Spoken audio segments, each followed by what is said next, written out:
It's often said that hard times build strong men, and I've never seen that so in play than in the lives of South African farmers, who prevail through drought, through crime, and the threat of government seizing their lands. But through all the stories I've heard from these strong men, I couldn't help but think of their families. Every day these farmers go out on their land for long hours, often leaving their loved ones at home. And given the horrific nature and increasing frequency of farm attacks, I wanted to hear from these women about what it's like to be a South African farm wife. In this country, if you're living on a farm, you're not safe. You're never safe. You've got to lock yourself up at night, especially if you're home alone.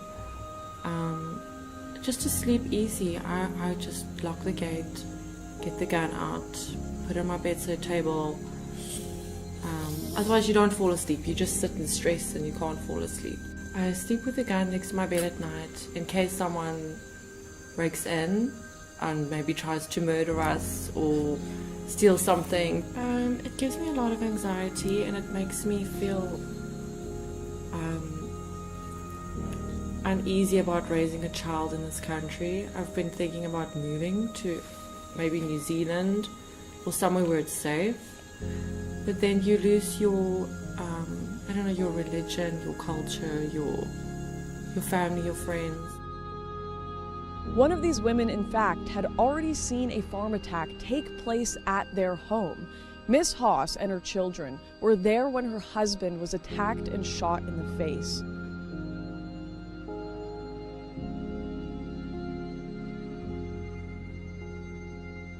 I woke up one morning and heard a terrible noise.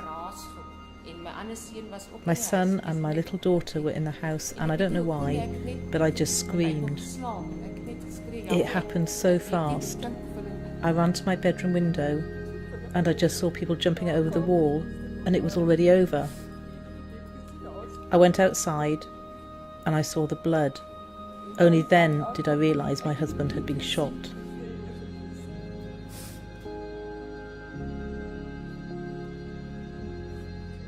The marks are still on the wall.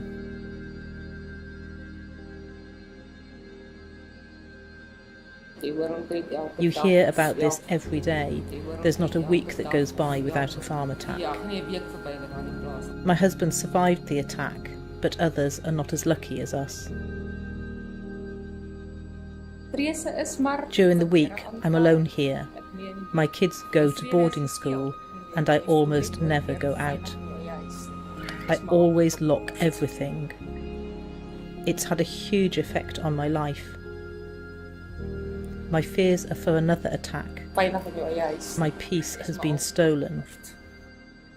I just never feel safe in my own home.